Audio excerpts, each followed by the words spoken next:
Hello, ladies and gentlemen, boys and girls, people of all perversions. I'm alone in Finland. This is Eve Frontier, and today I'm kind of going to go through as much as I sort of can or think is relevant to this game. If you are looking at playing it, if you may have negative opinions or positive opinions, things like that, I'm going to try and go through all of the good side of this game or all of what this game is supposed to be, so that everybody's got a good idea, a description, and they can sort of work out for themselves what's going on. Now, first and foremost, there's a few things kicking about out there, but essentially the plan for this game is that it's free to play.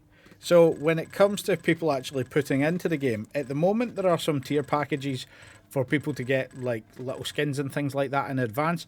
But essentially the tier packages are there so that you can support CCP. If you want to support a developer, I've spoken on this in the past, if you want to support a developer, skins and things like that are a particularly good way of doing it because they aren't really pay to win, they don't screw the other players over, but at the same time they give you something for supporting a developer. So for instance, when it comes to Face Punch Studios, who make Rust, I still buy skins for them when the skins are fairly cool because I don't mind putting into a game that I very much enjoy. I don't particularly have the amount of time to play it, but I think that's a good method that's not pay to win but does give a bit of an advantage for the game developer and gives the player something for it. And you get the exact same. We're on YouTube right now, you get the same thing with people putting out merch stores and stuff like that, and people who want to support their sort of favourite person, either giving them money or actually wanting to support them and get something back, like t-shirts and hoodies and all of that sort of stuff. So I think that's a good way to show a bit of support if you can. You don't need to, again, free to play, but that's the way it is.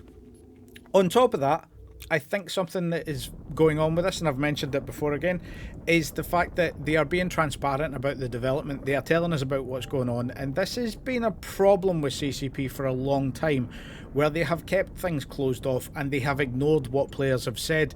And even up until fairly recently with EVE Online, they have made comments about the community doesn't understand, and disregarding comments that are being said to them that are valid criticism. So this is something that I think is very nice to see from a group of devs within CCP, where they are sort of putting it out, reading everything, looking at everything. On that subject, down in the comments, if you have comments about this, remember at the moment with EVE Frontier being developed, they're pretty much watching everything, reading everything to see what the fans are thinking. So it's not just a case of me making a video, it's also if you've got a comment, a critique, all of that, they are paying attention to them. So pop them down below if you have them, if you see other videos from other people that are talking about them. Your comments are valid and they are looking for them. So with that being said, what is EVE Frontier? It is basically, the easiest way I can put it is it is either Rust or DayZ in the EVE universe with blockchain nonsense included. Now I say blockchain nonsense because I don't particularly think the blockchain has much of a future in various different ways, because the vast majority of the like Bitcoin bros that are talking about it don't seem to realise that it can be fairly easily manipulated. If you breach over half of the sort of encryption system, the data logging system for Bitcoin, it is something that you could manipulate numbers. And there are studies that have shown that this has happened, even with Bitcoin and Ethereum, the two biggest currencies that are currently out there. So that there are weaknesses and people think that this is an infallible system. I don't think that's going to last forever because any encryption can be broken.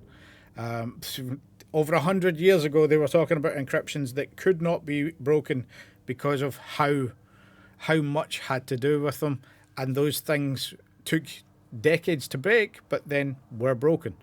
When it comes to blockchain, I think it's the same sort of thing. Having said that, that doesn't take away from the game, and in the now, at the moment, it is something that could be used, could be traded and things like that. So I do think it's something that's an interesting way of doing it. I don't particularly care about that aspect, and a lot of people won't. Some people will, some people won't.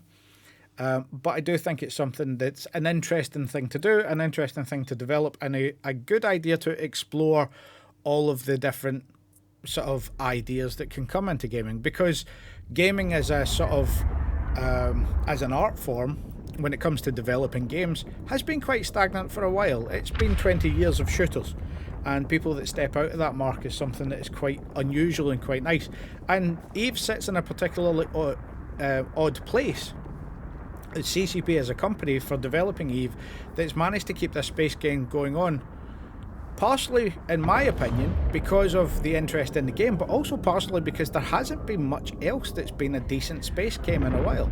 Your sort of only alternatives are something along the lines of Star Wars or things like that, where it's sort of kind of set in space, but it's essentially a shooter. Whereas the old iWar games, which I've spoken about in the past, they were fantastic. They were what got me looking at Eve in the first place, but nothing really came along after them to the same level of complexity. And it's something that's just a sort of miss these days. People seem to think that simulators are dead.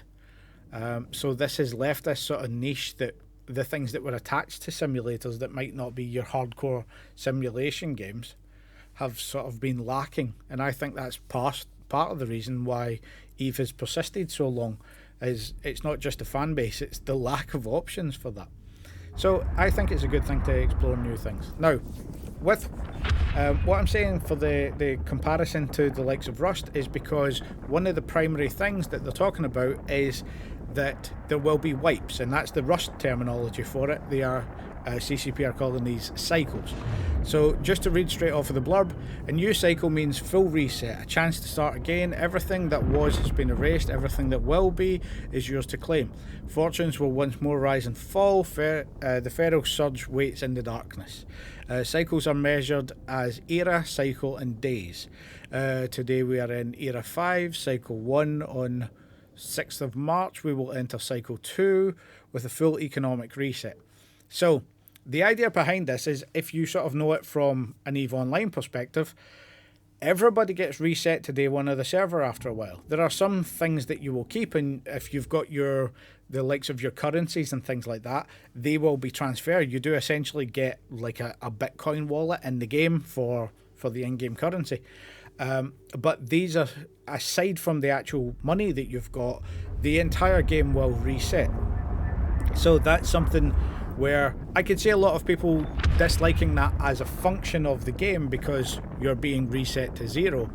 But at the same time, for people like me who play Rust, where it wipes every single month and some servers wipe every week, it's a case of people like the building. So it's a different aspect, a different mentality, and it is stepping away from that EVE framework. Although, as you can see in the background, it is quite similar, but with some jarring changes. And as it says why the reset. The economy is evolving. Every cycle is a proving ground.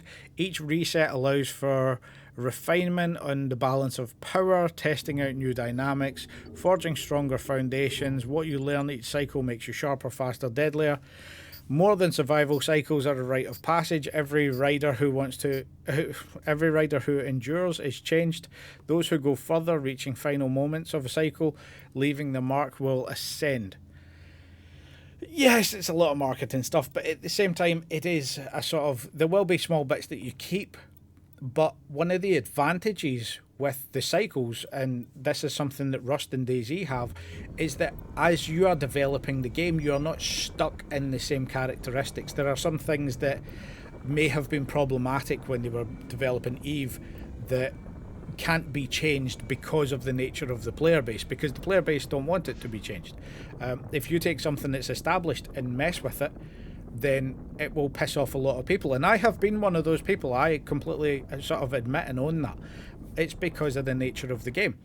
And it's also a sort of problem with, say for instance, I don't particularly agree with some of the developers that are constantly trying to eliminate high sec in EVE Online. So they might, say for instance in this game, they might have that sort of safer area, for example, and they eliminate it one cycle, and then people don't like it, and then okay, next cycle we'll bring that back in because we've pissed a lot of people off. But also the other way around, it they could go, right, we've eliminated it, okay, people want even more danger, how about we change this? So it's something that allows for more flexibility in the actual development side of it. And the best example of this, unfortunately, I keep referencing it, is Rust, because Rust from its original game to what it is now is so severely changed that it's unrecognizable to the original. The original was a very sort of base building thing that had zombies in it, and now it's a sort of pure survival and combat thing that has swimming and diving and helicopters and all sorts of stuff. The main metas in the game have shifted so much so that it's almost unrecognizable from where it came from.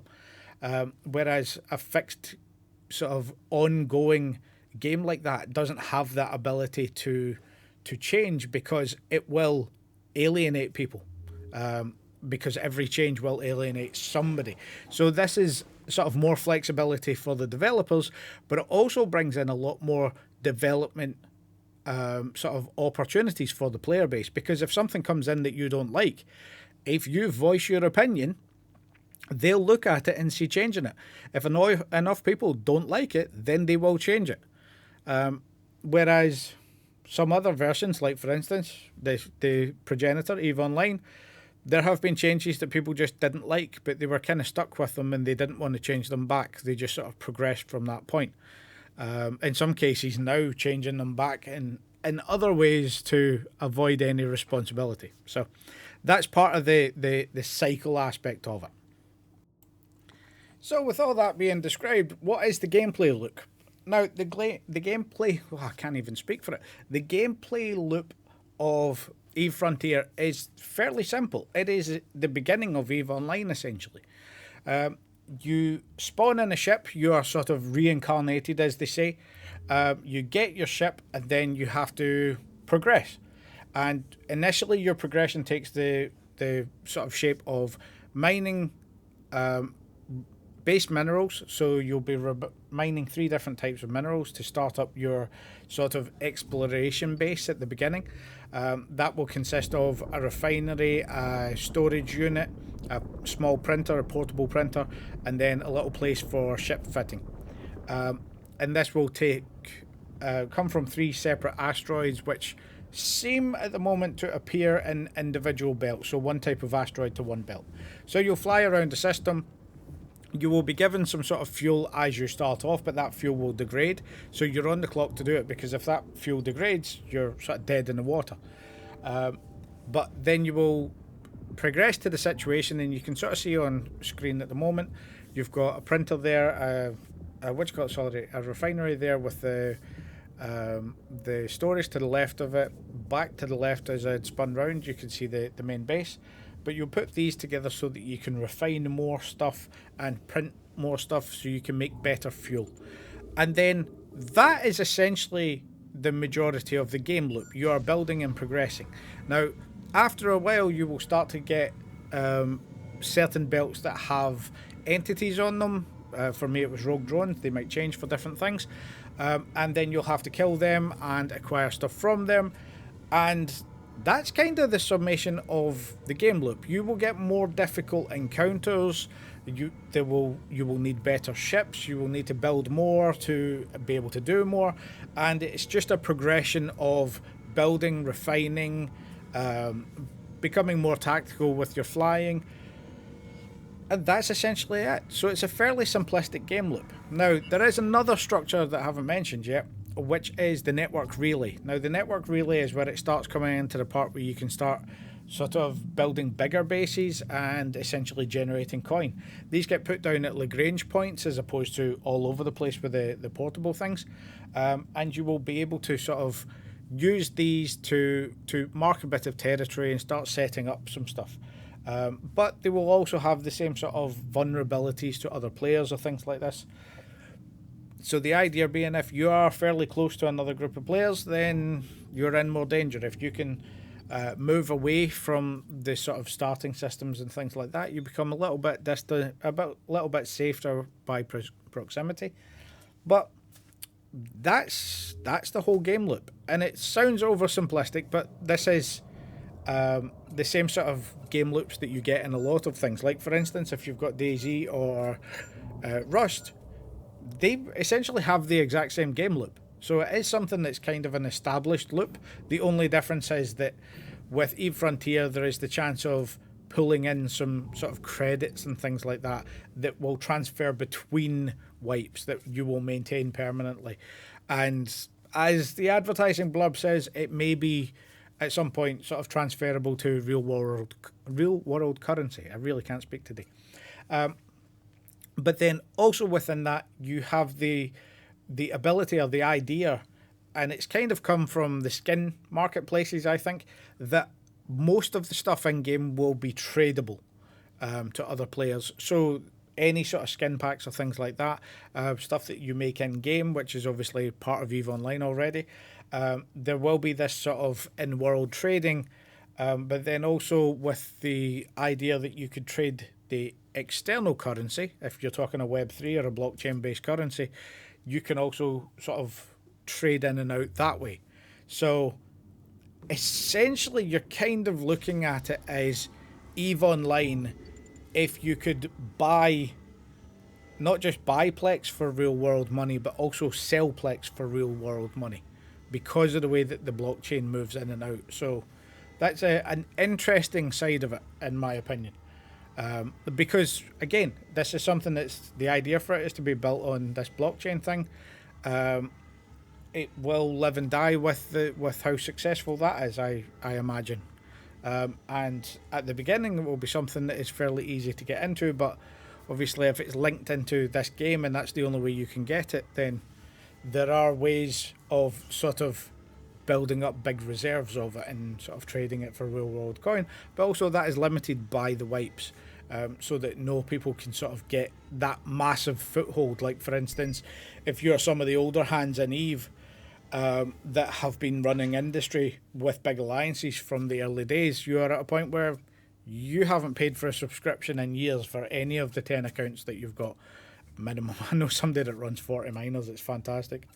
But these are people that exist in the game on Omega and they don't need to put the money in.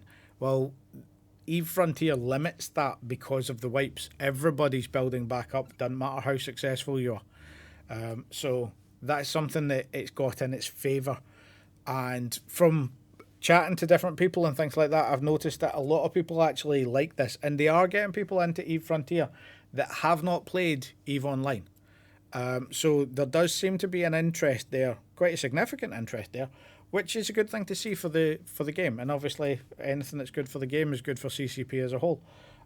Let's hope they manage to make something for this one. So with that sort of out of the way, let's talk about my opinion playing it. When it comes to the actual gameplay, it is EVE Online. It is not much different. You will find one particular thing that, as an EVE player, keeps coming up with me, and that is the F keys, the F1, F2, F3, are view keys instead of activating modules. I constantly hit the wrong button. So it's something where I'm sort of trying to do something and just I hit the wrong key. I don't start firing, I change my view instead. And because of the sort of central view, it's quite jarring when you go to this sort of false colour view. But with that sort of adjustment, which is obviously an understandable adjustment for a different type of game, aside from that, it just feels like EVE Online. It does have the same style of combat, a little bit more loopy as you're trying to align to different things, and it is weird when you stop shooting at something and you discover that your ship essentially is sliding sideways through space, which I actually quite like. I think it's funny. But there's not much difference when it comes to the actual fighting, flying, things like that. The only main difference comes in when you are actually building things and refining things, sort of having to travel to a place, travel back, travel back. It gets a little bit repetitive when you are sort of mining and refining, especially once you get to the point where you have a solid base around about you, built at a Lagrange point, and you're not mining directly. So for me, I found it simpler just to actually set up mining bases at every single asteroid belt that you're mining at. So you drop down your storage, your refinery, your printer, and you just quickly refine things at that place and then move your refined items. When it comes to things like this though, the combat, that is where you're essentially playing low tier EVE at the beginning. Obviously, the encounters will get harder as you go through, but it is essentially the same as running missions, or eventually it'll get to the point where you're sort of running abyss-style things. But in the beginning, the low-grade enemies are easy enough to go through, and they can be attacked with your mining laser as well.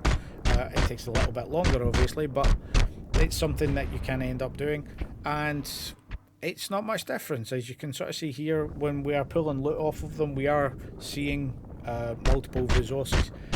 They do sort of run out, but they respawn fairly quickly, so if you just warp away from the area and then come back in 5 minutes later, they've sort of respawned and you can harvest the stuff again. So it's essentially a fairly easy game loop at the beginning, and as far as the playstyle goes, it's Eve. It's nice, it's simple. That beginning, getting set up though, that takes a while, and I'm talking hours.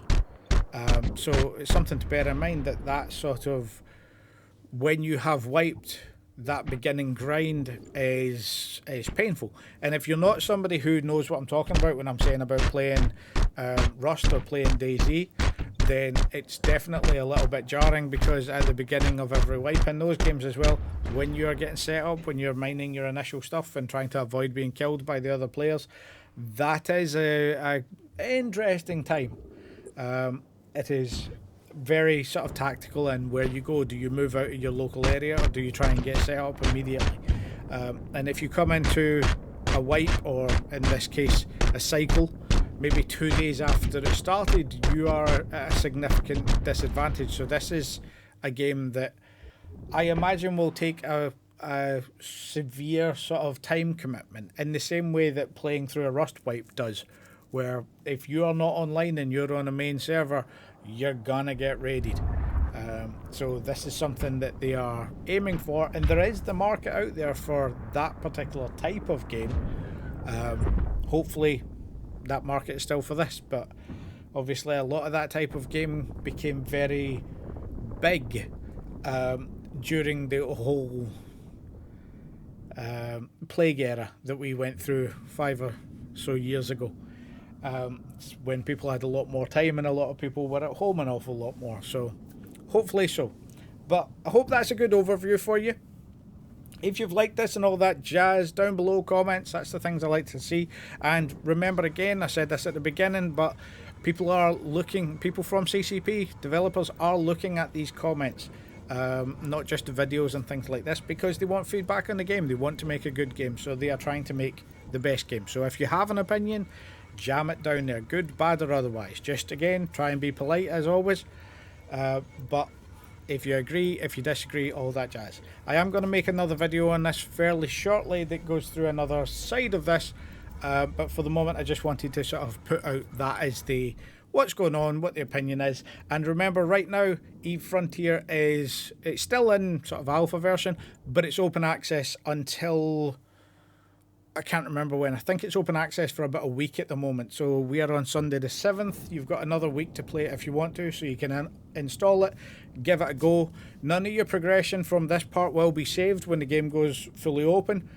So it's just something to mess about with and play about with and all that jazz. So with all that being said, thank you for watching. If you've got too much money and you like giving it to stupid YouTubers, there's always the Patreon, the subscriptions, all that jazz. And if you do play EVE Online, there is 1,000,000 free skill points. If you haven't played it, haven't used one of these codes before, you can get 1,000,000 free skill points on the new account. And if you do play EVE Online permanently, I do have a link down for Dragon Marquee, especially if you're in the European area. Sorry for those guys in the US, but with the currency differences, with the whole political situation, if you buy through Dragon Marquee, you will get a discount because of my code, but just buying through Dragon Marquee, you will get a discount just because of the way that currencies are changed. So for instance, at the moment, for me buying a single month's Plex, I save about 5-6 euros off of the cost of just a single month's Plex going through Dragon Marquee, because of the discount code and then because of the exchange rate thing. I think it's like 3 or 4 euros regardless. So if you're buying the bigger packs, you get an even bigger discount, and it's possible, I think on like the year-long or 2-year-long packs, it's like possible to get it down something stupid to like 6 or 7 euros per month subscription. I've just have a look at it. Don't buy anything. Test it out and see what you can get. But if you're in Europe using euro, then you've got that possibility. The same thing for pounds as well. And if you're in the US, then it's just a standard little discount code, so might give you something cheaper if you want to. But thanks for watching. I'm alone in Finland. Bye!